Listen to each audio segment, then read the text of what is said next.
Kamen Rider Wiki. Hey YouTube, Kamen Rider here with my review of Kamen Rider X8 episode 42. So, this was a pretty good episode. Alright, see you guys later. I'm gonna turn the camera off. No. Yeah, it was a pretty good episode. As you know, at the end of last week's, Gemdeus showed up. And so this week basically focused on him. And in part, I feel it was a little rushed. Like, I think the episode overall was good, but for how much hype, I guess, Gemdeus had, and he's still continuing on in some form, I was just kind of surprised that they wrapped that up specifically in one episode, but at the same time, we only have a couple episodes left.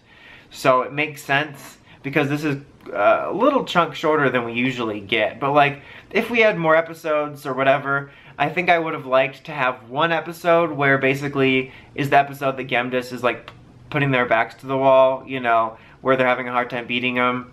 And then the next episode's like this one where they figure out how to defeat him. Because this one it was like, oh no, we can't win. Sweet new Lockseed, or Lockseed Gashat, yes we can. And it was just kind of all very quick for how big of a threat it was. So I feel like I would have liked a little bit more in between. Like, you know, just, like I said, their backs to the wall in an episode, kind of trying to figure out, struggling to defeat him. I mean, they had that, it was just like the first act.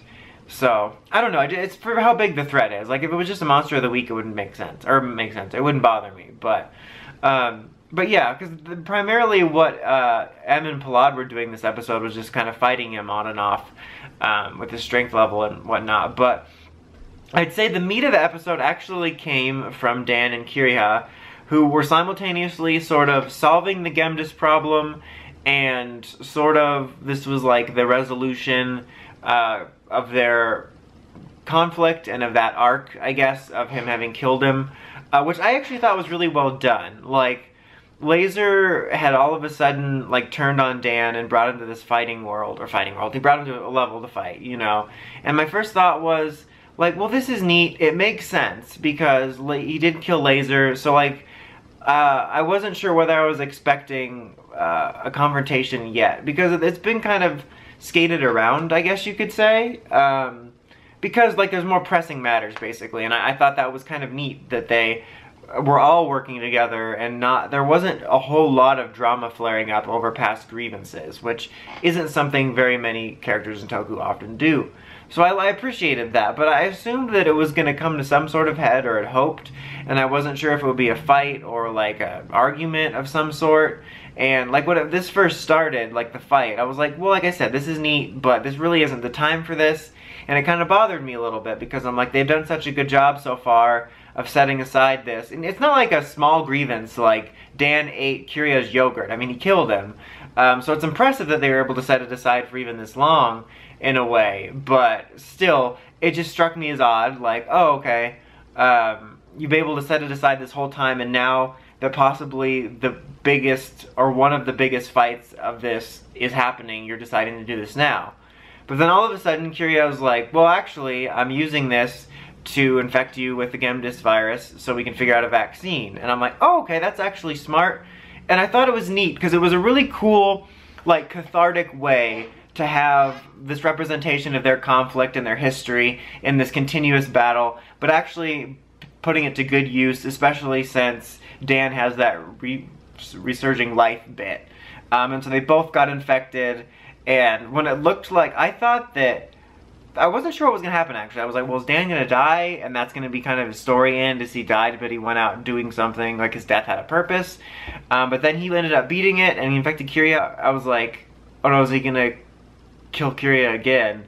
And then he cured him. And I'm like, oh, okay. So it was kind of neat, and I like what Kiriya wound up saying. Like, Kiriya is like the chillest dude. He's like the only dude that's like totally chill now with the dude that murdered him. Like, he didn't need a whole lot of revenge. Like, basically he said, you know, I already got my revenge, or justice was already served when you died because of the stuff I left behind for M, and no one really cares about your redemption anymore. So, like, this battle wasn't even about that necessarily. Maybe a little bit in the background, but it was more about the virus and stuff. So, I don't know, I thought it was a really cool way to have a finishing point for that arc, and have a really cool fight between the two of them, while also making it beneficial to the current plot.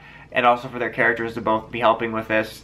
And like Laser went super bike because he wore the Proto Shakuriki Sports, and then he rode himself literally, which was kind of weird. But I felt like they planned on doing that. I don't know, like from the beginning of the series, like what are we gonna do? Well, Kiriya has to ride himself at some point. But I mean, when they were probably plotting this episode out, they're like, well, wouldn't it be kind of funny / cool if he materialized the laser bike and rode it? And then they're like, you know what? Just to add an extra layer, let's have him wearing Shakuriki Sports, so it's just so much bike, you can't even handle it. So that was a thing that happened. And then Dan was trapped inside the Buggle Driver and was given to the Ministry for like a hot second, and now he's like under their supervision, and he's talking about how they're gonna need him. So yeah, I thought that stuff was all good. It was put to good use. They wound up making like a repaint of, I think, the Mighty Action X Lockseed, which is like Mighty Brothers Doctors or Doctor Brothers X or something. Mighty Doctor. It's like, it reminds me, I'm sure it's supposed to, of Dr. Mario. And it wasn't a new form or anything. It just merely like facilitated the defeat of Gemdeus. But that was not the end, as Kronos came in and actually killed Gemdeus and then absorbed him, which was in the scans, in the last scans, so he's kind of a hybrid now. And like I said a couple weeks ago, when I wasn't sure where it was going, even though Gemdeus kept being mentioned, I kept forgetting about that as the final conflict, and then I'd never even considered them merging at all, which seems like a pretty basic Toku thing to do. But so yeah, and speaking of Kronos, he showed him his colors this week, where you can see where Dan gets it from. He went full-blown like Genom Dan a couple times this episode with his laughing and over-the-topness, and luckily he's earned enough goodwill with me that I wasn't too annoyed by it. But it's just kind of funny to see that. It's like, oh, okay, I can kind of see where he gets it now. But yeah, so that happened. And I don't think there's a whole lot else I wanted to commentate on. This was overall a pretty solid episode, sort of. Bringing some things to a head. It finished off Gamedeus like as a regular entity and sort of closed an arc with Dan and Kiriya, but now it's sort of setting up for the end. So yeah, pretty solid. I'd probably give it an 8 out of 10. It'll be interesting to see where things go in these last couple episodes, and I'm curious to see if its last episode is going to be that kind of epilogue-y one where Build just shows up, or if they might just get regular, you know, a regular episode. So we'll see, but I'm looking forward to seeing how it shakes out. But anyway, that's about it. Until next time, don't forget to like, comment, subscribe. Dawson Rider, signing out.